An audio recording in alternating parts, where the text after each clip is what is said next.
chanzo cha dhambi na mwanzilishi wa dhambi.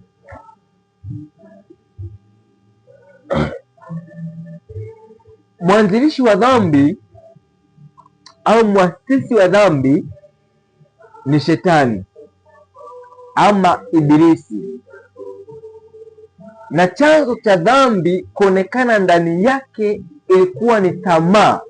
Kwa nini? Kwa sababu Shetani alitamani madaraka, alitamani nafasi, alitamani hadhifa ya Mungu. Kwa hiyo kwa kuwa alitamani sana ile nafasi ya Mungu, akatamani kuchukua.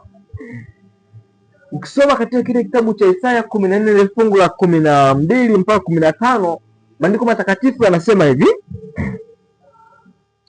jinsi ulivyoanguka kutoka mbinguni, ewe nyota ya alfajiri, mwana wa asubuhi, jinsi ulivyokatwa kabisa, ewe ulioangusha mataifa.